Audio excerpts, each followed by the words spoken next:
Good afternoon, everybody. Thanks for coming out today. My name is Phil Moffett. Actually, I think I've legally changed my name to philmoffett.com. If you ever want to look me up on the internet, feel free to do that.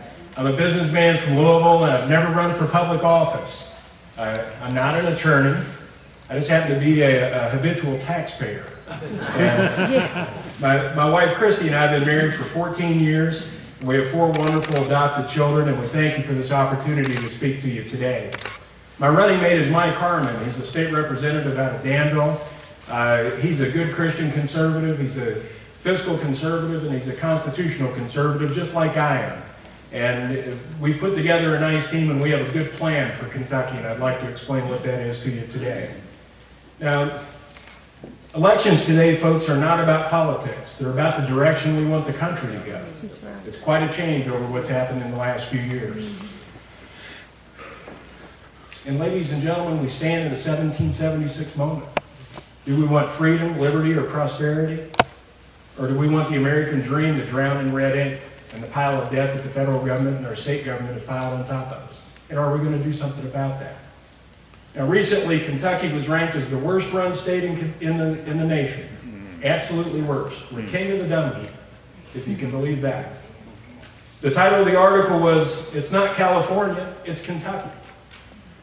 Now, we were recently ranked as the 8th most likely state to default on our debt. And most of that's primarily because of our state employee pension plan being underfunded. And our personal income growth in the last decade is only 4.3%. Now, I'm not talking 4.3% a year. I'm talking 4.3% for the expanse of the decade. Now, the average state's personal income growth is 17%, and inflation is 27% over that same period. We're not keeping pace, folks. We're falling farther and farther behind. Now, these rankings don't come from partisan hacks. This isn't Arianna Huffington saying this. These are rankings from respected business journals like Moody's and Forbes. And as Kentuckians first and as Republicans seconds, we have to take stock of our situation. We have to admit that government is failing taxpayers at all levels. We have to admit that government has failed our public school students, and we have to admit that the government has failed the next generation of Kentuckians. When a business is failing, the only way to turn it around is for owners and management to take stock of the situation and challenge the assumptions that they founded their business on, and then make the appropriate changes. Now, sometimes these changes are hard. People get mad, people lose their jobs, egos are hurt. Some people even get resentful over it. But if you don't go through that process, the business dies even quicker, and you have even greater pain called bankruptcy. And at a political level, we have those same realities today. If Republicans hide behind Reagan's 11th commandment, you guys know what that is, thou shalt not speak ill of any other Republican, then we become part of the problem, not the solution. Right. The second worst thing that can happen in this election this fall is that Steve Beshear gets a second term as governor. Oh, yeah. Kentucky, if he's elected, will remain an airplane without a flight plan. And when that plane runs out of gas, it's going to hit the ground, and it's not going to be pretty. But the worst thing that can happen is if we elect a Republican who does the same thing that Steve Beshear would have done had he been elected. If we fail to make the necessary changes that we need to make, our state is doomed, folks. We need somebody who does not consider this election their coronation. We need somebody who puts political pomp and circumstance. We do not need somebody that puts political pomp and circumstance above substantive change.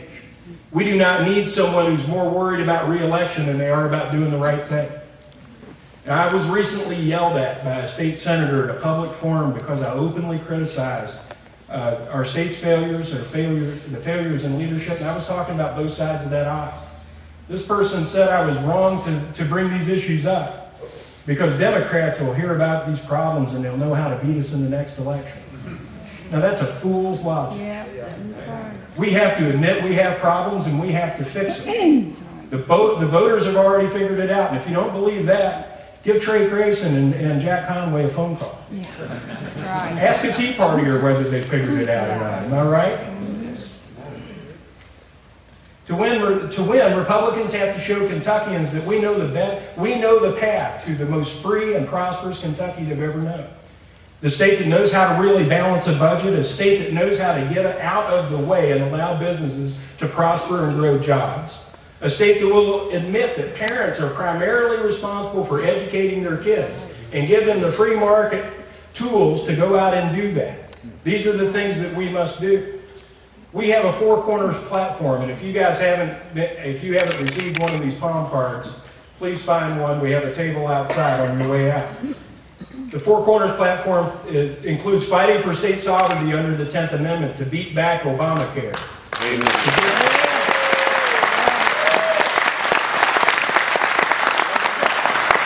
To get the EPA out of our coal fields.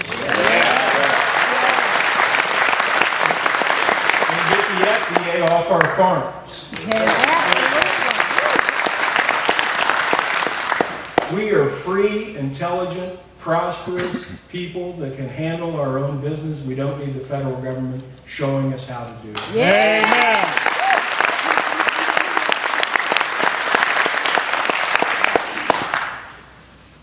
Our Four Corners includes creating jobs by transforming our tax code from 240 different state taxes, fees, and church surcharges that scare businesses away from our state every day, and replacing it with a consumption tax. A single-rate consumer sales tax on all goods and services at the retail level. It will eliminate the income taxes in Kentucky. It will bring jobs and it will bring prosperity. We need to convert our education system to one that's focused on student achievement and empowering parents through public school choice and charter schools. And we need to stop overspending and piling debt on our children and grandchildren. It has to happen today.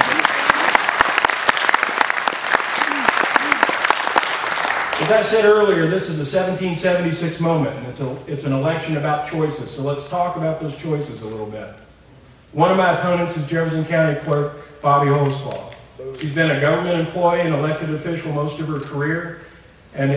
Now, Rebecca Jackson was her predecessor, and I don't know if any of you guys remember Rebecca or not, but she transformed that clerk's office into something that I had never seen before.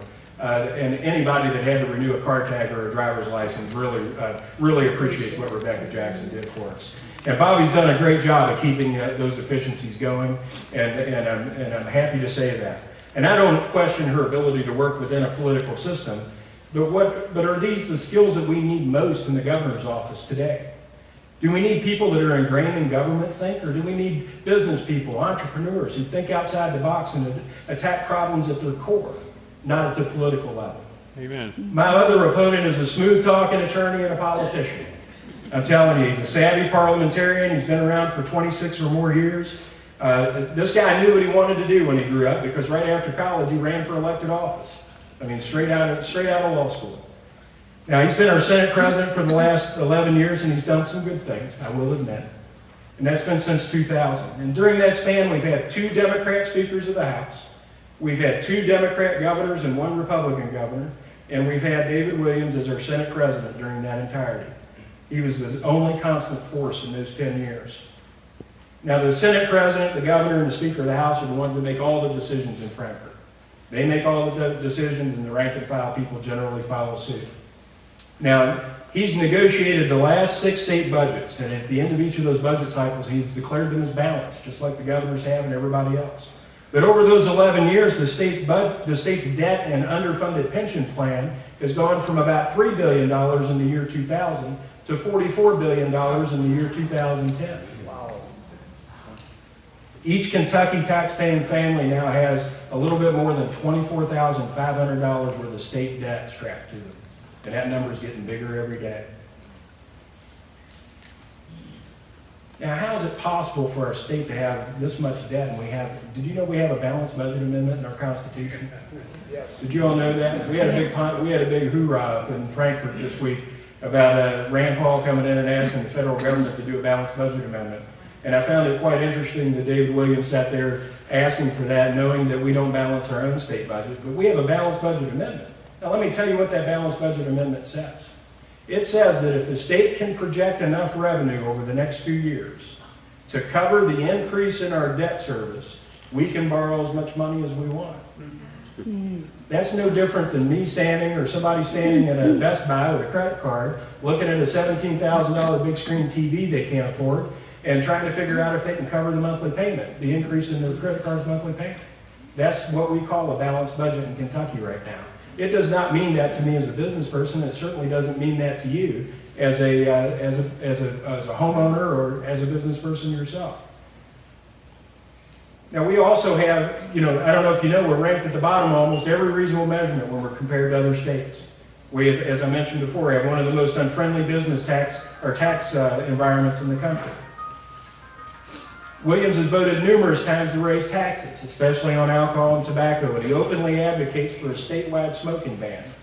He's also advocated for increasing taxes on products he believes to be unhealthy and sugary, like caffeinated and sugary drinks. What's next? A 2% tax on, a special tax on 2% milk because he thinks we should be drinking skim? I just don't think that's where we need to go as a state. I'm a businessman, folks. I know how to start a business. I know how to create wealth. I know how to create jobs. I think outside the box.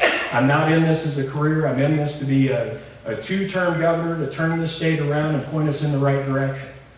And I thank you for your support. Please go out to philmoffett.com.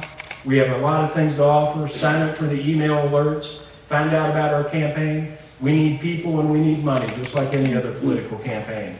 We're the right ticket because I'll be honest with you folks, we are the only ticket out there that is a big change from what Steve Beshear and Abramson bring to the table.